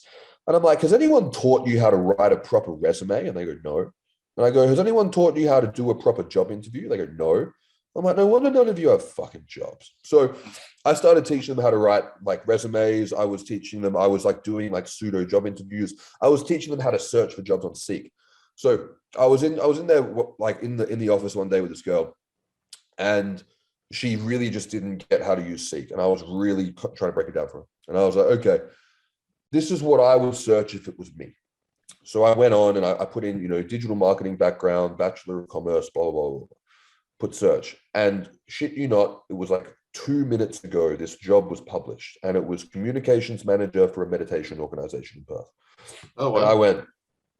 I went, excuse me. So I took the number off the website and I called the guy, and I said, give me the fucking job. And he went, what? And I'm like, I am the perfect employee for what you're looking for. I'm like, I have the experience in the technical side of things that you're looking for, but I'm also very, very passionate about meditation. I'm like, you will not find someone who is more qualified for this role or who wants this role more at this point in their life.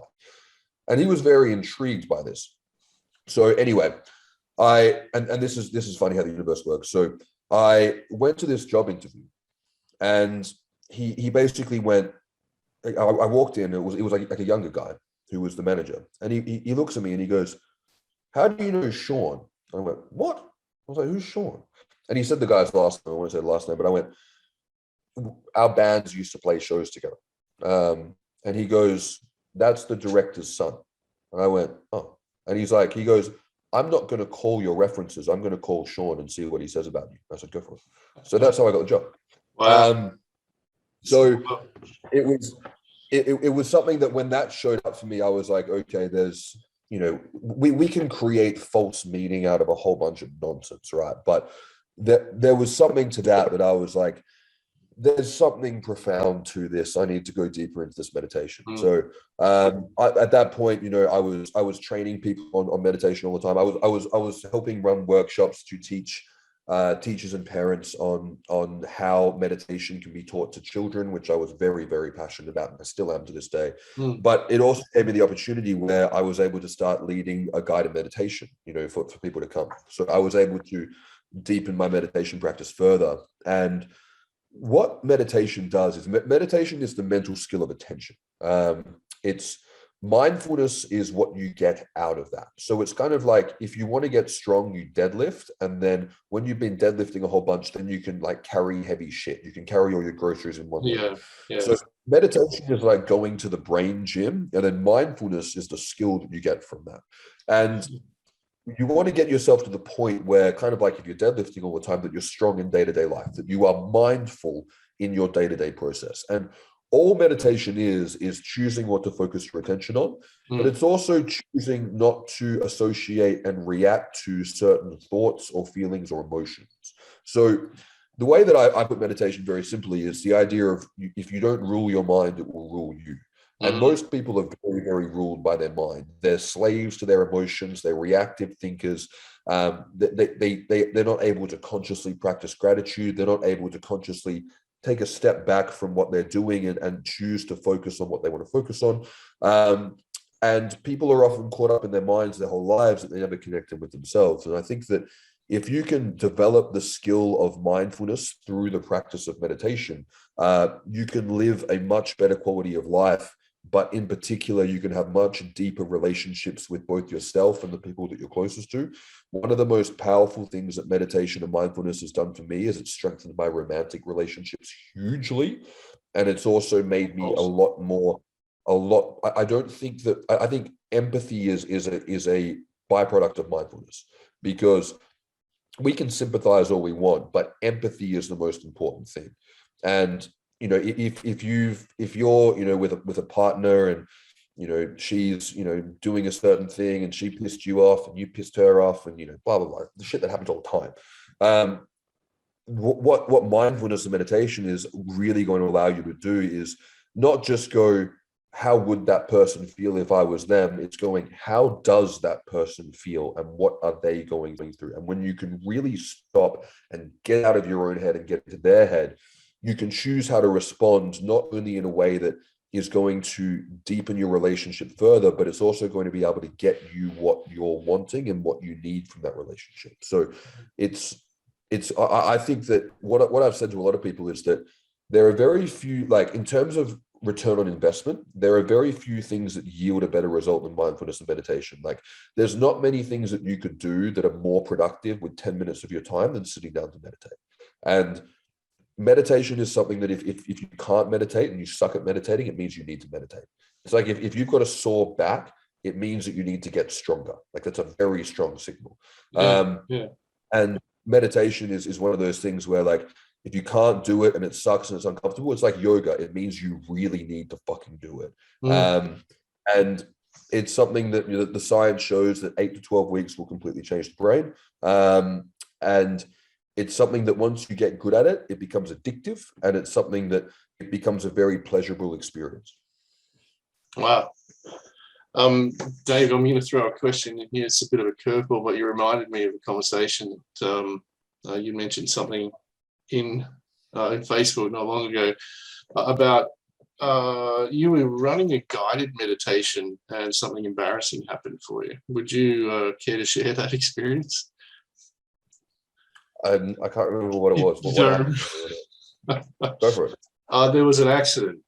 You were running a guided meditation, and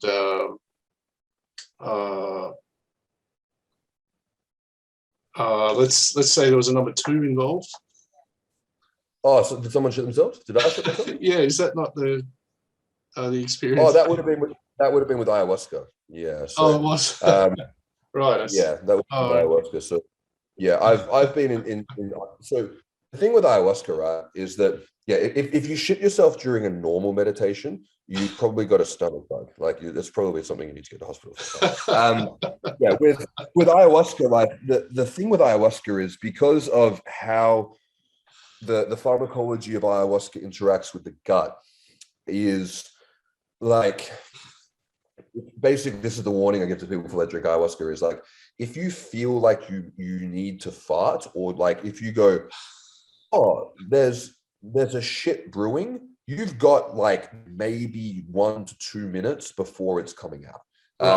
And it doesn't matter it's coming. So it's kind of like, it's like gastro times 1,000, but it comes out of nowhere. It's the same with vomiting. Like during an ayahuasca ceremony, it's like, if you start to feel nauseous, you need to grab your bucket and sit up, because it's coming, and it's coming quick. So, yeah, I mean, one of the most powerful forms of compassion and love during an ayahuasca ceremony is when someone shits themselves and they're very self-conscious and upset about it, is doing everything that you can as a conscious, loving human being to make them feel loved and supported and not insecure. And that's it's a very vulnerable thing to people. It's also one of the most interesting things about ayahuasca is this idea of laughing. And this is the thing, right? And you can imagine that, you know, if you're in a group with people, right, and you know, it's a very deep, powerful experience. Let's say that you shit yourself. What would you prefer? If everyone's having a giggle and smiling, or if everyone's sitting there going, no. That's the worst, is because that's going to make you feel like, is there something wrong with me? Have I just disrespected everyone? But if everyone's like just chuckling and smiling, you can learn to laugh and smile at it.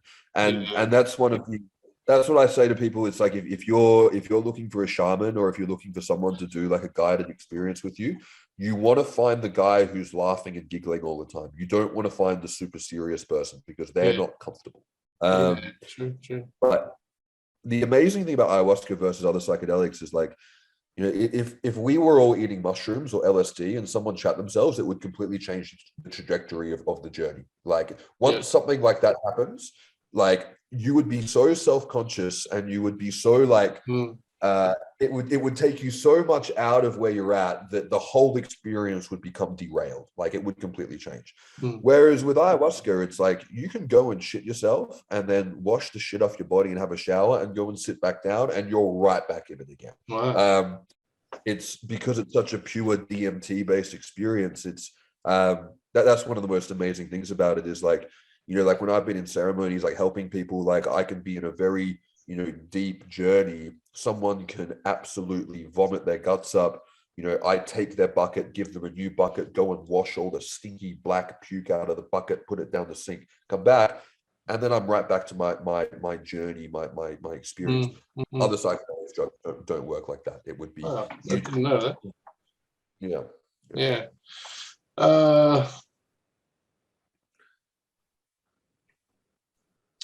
I've got a question here. What's how much of your success comes from the habits that you've formed? And what are those habits that you've formed yourself to create the success? I'm going to say none. I'm not like a morning night routine guy. Yeah. I don't, that stuff doesn't work for me. I've tried it, and I used to get hard on myself because I wasn't doing the morning routines and this and that and blah, blah, blah, blah, blah. My strategy for stuff has always just been determination and just doing the work. So it's, you know, when inspiration strikes or when you've got energy, you put the work in. And for me, I don't think it's really a habit, but like I'm very particular with how I spend my energy and who I give my energy to. And there's a guy called Rich Cooper, who has a really good book called The Unplugged Alpha that he talks about this in. And he basically says that, you know, you've only got so many fucks that you can give in a day. So you've got to be very selective. Because if you give a fuck about a whole bunch of shit that doesn't matter, you're going to really deplete your energy reserves for the stuff that you should be giving a fuck about. So from when I went through my head injury stuff, like what going through a TBI like that taught me was I was in a very popular band. I had a lot of friends. I had a big network of people.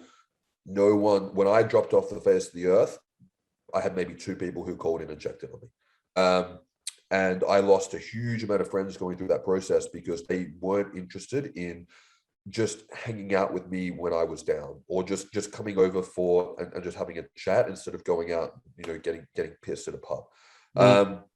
So I'm very particular with how I spend my energy, and I think that but in terms of like habits, not so much routines, but shit that I do that has benefited me. I mean, one is this idea of cultivating resilience. So like if you're finding life hard or circumstances stressful, your choices are to stop doing that and avoid it, or go do something harder so that thing seems easier by association.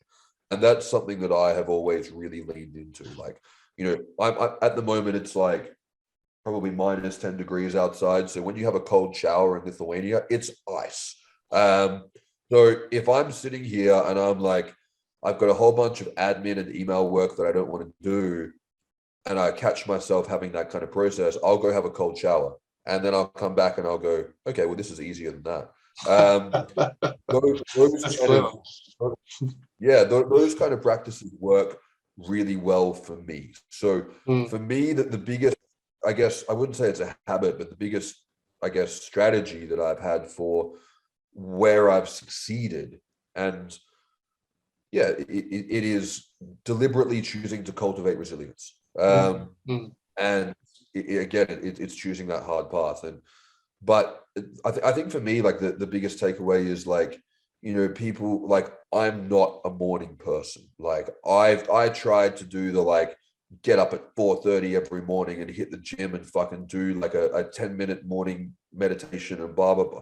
Doesn't fucking work for me. I just flow with what's going with me that day. Like that's just how I work. So I think it's finding out what worked for me was key, because what works for other, like, I'm not a type A person. Like most people who run their own businesses or people who are like online in their health space are like super fucking type A. I'm type B 100%. I am, by default, I don't really give a shit about anything. Like if anything, I'm not stressed enough. That's my problem. So whereas like most people who are, you know, doing podcasts, like we've been talking about stuff, they're like, they can't switch off. They're like, go, go, go, go, go, go. I could never burn out from working too hard, ever. I would never even get close to that point, because I'm not that kind of person. I could definitely burn myself out from training too hard, but not from pushing my, like, I will always go, nah, I'm having a sleep. Like I'm tired. Like I'm having a night in. So I think it comes down to, it comes down to managing where you choosing very consciously where you put your time and energy, not wasting it on people who don't have your back and who don't have a real close connection with you. But also choosing to, in turn, take that approach and take that time to really go deep with the people that you do love and care about. Like I've got a very small network of people who I absolutely adore, and I would, you know, if shit went down, like I would 100% have their back. And that's what I really believe in, is like, if you know if someone is in my immediate surroundings, like, is in my physical space, and they wouldn't throw hands if something went down, I'm not really going to put a lot of time and energy into that person. And I think that's important. So yeah, focus on where you put your energy, develop resilience, and deliberately develop that resilience, and then I think the rest is easy. But you've just got to do what works for you, and for what works for a lot of people doesn't work for me. Man, it's a relief to hear somebody say that it's not all about the regular routines, and you sort of fly by the seat of your pants a bit, man. And I definitely fit in that category as well. No matter how much I try and do the routine, the morning routine, and regular, stuff like that, I tend to just want to do what I feel like doing at the time, and then get stuck right into it. Just like you said, it's kind of weird to hear someone else say it, because I don't think I've heard someone say that before. Yeah, people can have their routine and shit, and like that's because it works for them. But like, if my output, as long as my output at the end of the week is the same as someone who has a routine, I don't see how that matters. No. Life comes with so many ebbs and flows, like, and I really do believe that we are strongly influenced by the moon and the stars and different energies that move around. Like, people joke about stuff about like the full moons and shit, but like, if the moon influences the tide, if you think that doesn't influence you in some way, then you're an idiot. Like, it's definitely having some kind of effect, and each day is not the same. So to treat each day as the same, I think, is silly. And for me, like, I like to work hard and rest hard. I don't like this. I think so many people go through life in this constant like 70% energy state. Doesn't work for me. Like, I like to empty the tank and then rest hard, and then rinse and repeat. That's what works for me. I want to ask you, and I know you've already sort of answered this a couple of times. What's more important, strength or security? Strength, 100%. Fuck security. Strength is an equalizer. In a lot of ways, violence is also an equalizer, but strength is an equalizer, because like, security only matters. Well, security always matters, but security matters more when you lack strength. If you have sufficient strength, you can create your own security, or security doesn't really mean as much, because the walls don't mean so much if you can fuck up whoever's going to come inside, right? Yeah. So I think that strength is a huge equalizer, and I think that, and this is the thing that I often tell men, and this is one of the reasons why I like working with men so much, is that if you are weak, you can become strong. The variable is work, and of course knowledge and how to execute things, but that's also work. So I think that when I work with men who are struggling with weakness in different ways, it just comes down to radical self-responsibility and putting the work in.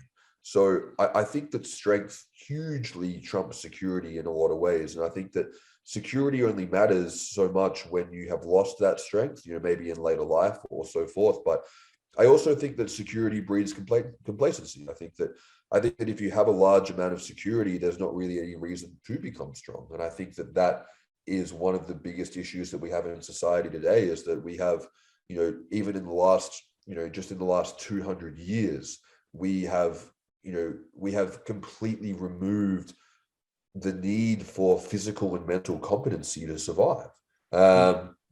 So yeah, I think that strength is so important, and it's something that men are not. I mean, some are, of course. There's always outliers in genetics, but you're not really born with strength. Like, and strength is a very, very important part of a masculine character. So it's something where if you're not strong, you can become strong. It's like, if you're short, it's hard to become tall, but if you're weak, you can become strong. It just comes down to work. And I was very, very, like, when I was 18 or 19, I would go on stage wearing eyeliner, wearing size 8 women's jeans from JJ's, and an extra small deep V-neck shirt.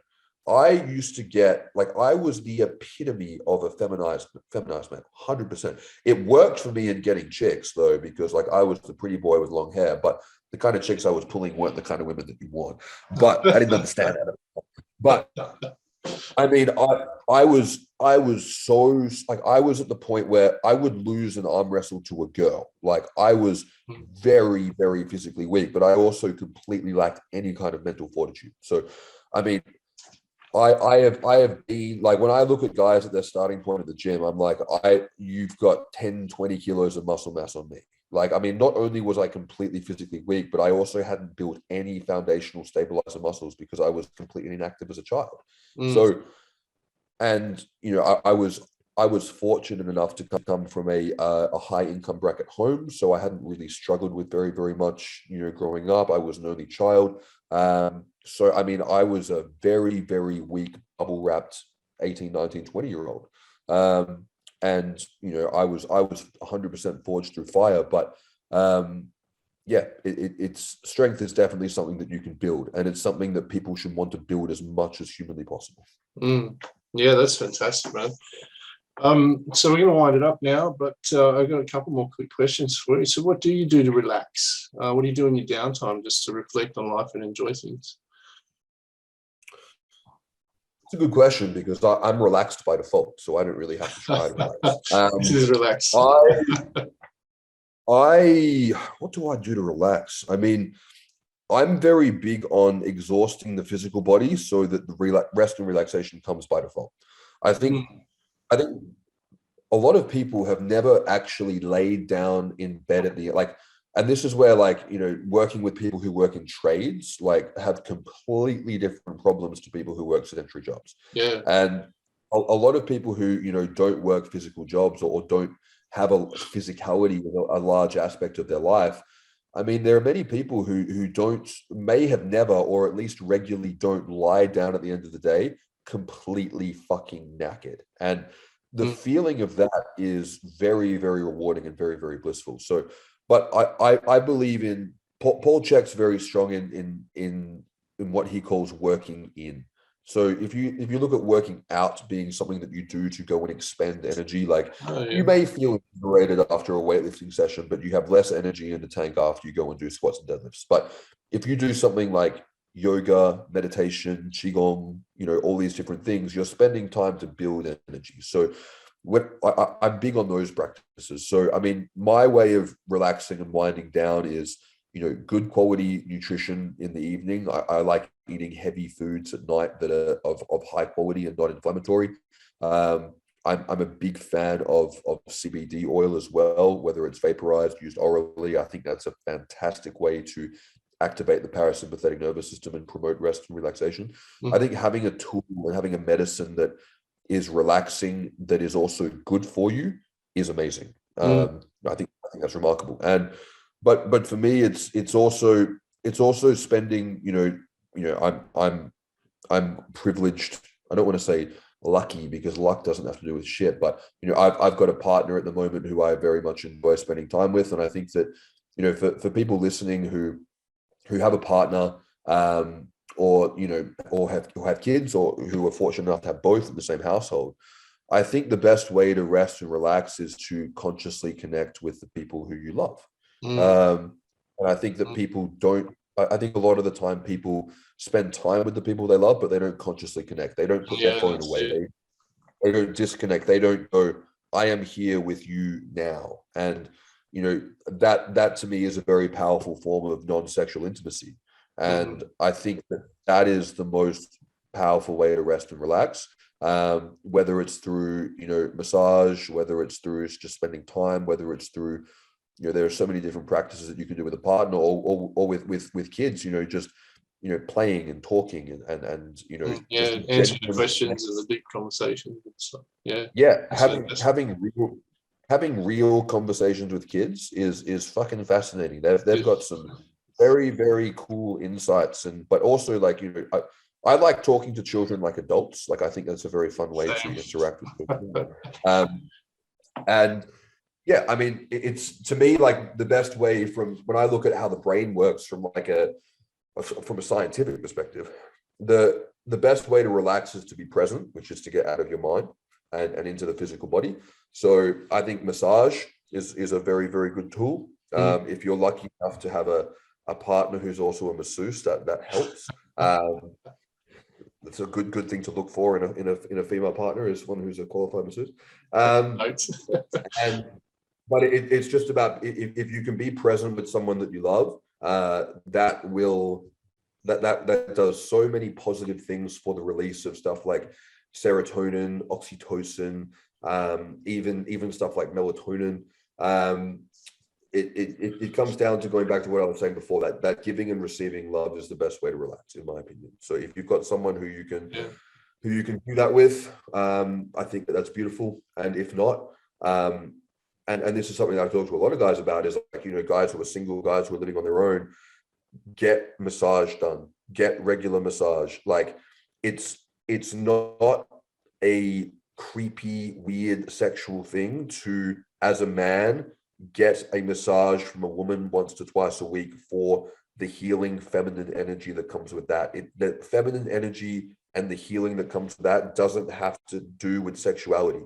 It can, it absolutely can. And when it does, it's beautiful, but it doesn't have to. And I think that, if guys are listening to this and they're single and they're having trouble relaxing, I think getting regular massage work done, particularly if you're athletic, is one of the best ways that you can unwind. Because massage, particularly if you can practice meditation while you're getting a massage and actually focus on the physical sensation of what's happening, that is how warriors have healed for thousands of years, is physical touch.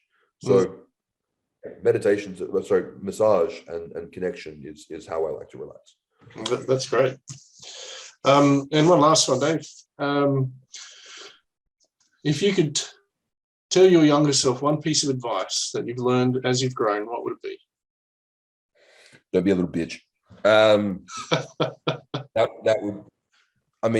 would probably surmise it. I mean, there'd be a lot of things like, it's kind of like I'd go, don't date her, like stay away from that bitch, like stuff like that. But at the end of the day, I mean, we can't regret these things, because these are the things that bring us to the point that we're at. So that's true. We do have to practice gratitude for all the challenges that we've had in life. But what I would tell my younger self is to start sharpening the sword earlier. It would be start toughening up from a younger age. I probably would have also started using testosterone when I was younger.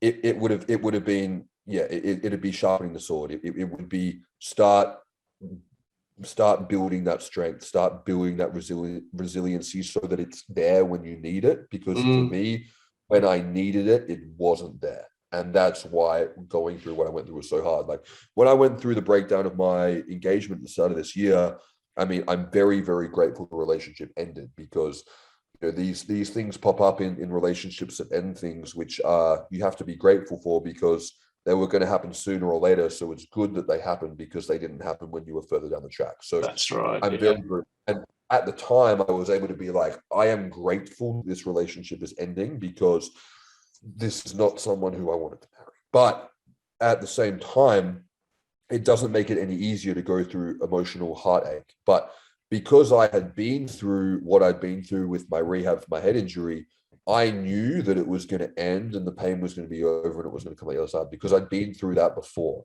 So if I'd had that kind of fortitude or that kind of resilience when I'd gone through my head injury, it would have been I wouldn't say it would have been an easier process, but it would have been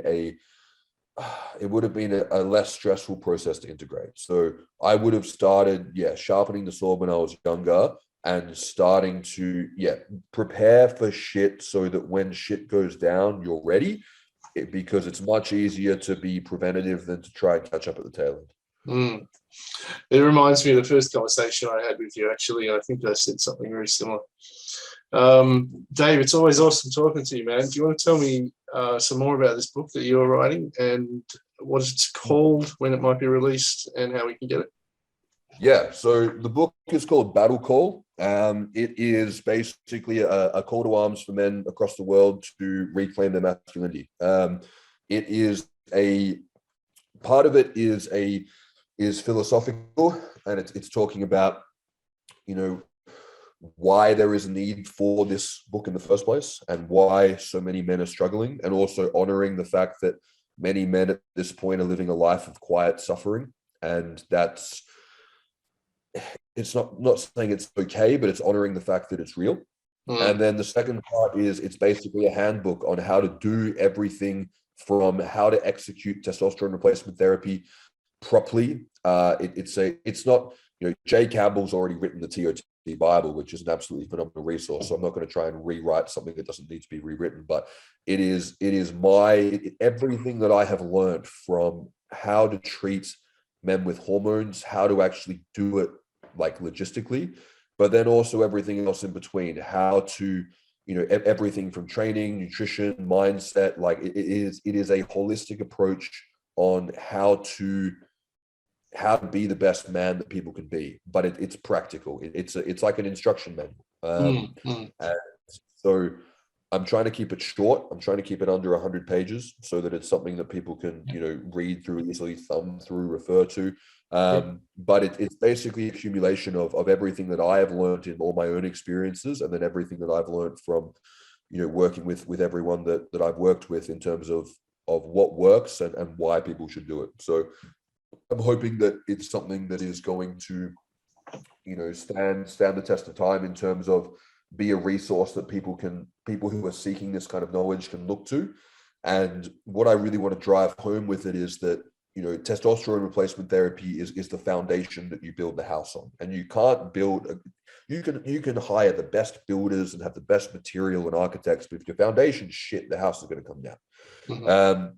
So what it's saying is that this is how to build the best possible foundation with testosterone replacement therapy and hormone replacement therapy as well, like holistic hormone replacement therapy. But then it's like, how do you build the house on top of that? And that's what we're focusing on. And it's focusing on the importance of, getting that foundation down solidly first, which a lot of people don't do, which is how they get sick, develop stress-related issues and so forth. But then it's like, why do you want to build the house? And what are all the different rooms that you can build, and how are you going to do that? And then what is the goal outcome at the end of this? Why are you doing this in the first place? And so it's a book on what I would call, positive masculinity. And that's the title of one of Roland Tomasti's books. But it is basically, to me, it's the opposite of toxic masculinity, which is nonsense. That's right. Good. Yeah. So, man, I'm really keen to read it when you're finished. I know you said it'll be done when it's done, but have you got a timeline? When can we expect to see it? I wanted to have it finished by now, but what the amazing thing about the work that I've done, and it's been such a blessing to do this work because I've never marketed my services yet. I'm completely booked out for a long time, which is amazing, and I'm very, very grateful for everyone that I work with. But what it showed me in trying to write this book is that I now, because my business has grown exponentially, I now have to put a lot more administrative processes in place to give myself the mental headspace to finish this book. Because I wasn't able to take a month off to write my book. It wasn't possible because I had people who needed help and needed support. And that wasn't their fault. It was my fault for not having those processes in place because I didn't realize that I needed them. So I'm going to be spending, I've got admin people working for me now. I've got two admin assistants now. I've got one PA and an admin person. So once I get all those processes in place, I will be able to have the headspace to finish writing the book. So I'm hoping to have it. I'm very passionate about doing the audiobook. Because I think that's the best way to consume books personally. I just like audio. So I'm planning to release the audiobook ASAP, and then I will put the printed version out after that. So yeah, I'm hoping end of first quarter 2022, but we live in turbulent times. So it's due to the turbulency of the world that we live in. I want to get it out ASAP. That's one of my priorities is getting it out so that it's in writing. But it's the world is changing and the world is evolving and moving. So I want to say end of first quarter 2022, and that's going to be a penciled in date, and I'm going to do everything I can to get it out by then. That's awesome, man. I can't wait. Dave, I am really grateful for you spending the time here with me today and having a chat. It's been a very thorough conversation, and I've gotten a lot out of it personally. I'm sure everyone who listens to it will as well. You contributed a lot to the forums that I've seen you on, and the Facebook groups, and to everybody else who I know you've worked with as well, man. And so thank you very much for all that. This has been really cool, man. Thank you. Let's do it again soon. Yeah, man, you're very welcome. Thank you for taking the time to put clearly so much effort into the questions that you asked as well. I think it's very cool to be able to cover so many well thought out questions and topics. And yeah, so thank you for having me. I'm sure it'll be a good one for people to listen to. When are you planning to release this? This is all pretty new to me, man. So I'm just going to have to work through the whole editing process first, and see what platforms I can put it on first. You might be able to give me some insight on that too. But once I've got it down to a bit of an art, I hope to be doing interviews like this once a week or so, and finding some more people to network with and get some more knowledge out there, man. So as soon as possible. It'll be done when it's done. These things always take longer than you think, because there are like 10 steps that you're not aware of in the back end that you only find out when you go through them. So yeah, awesome, bro. Well, yeah, thank you for taking the time to chat, and glad I could be your first. It's always good to be someone's first. And yeah, we'll chat soon, I'm sure. All right, cool.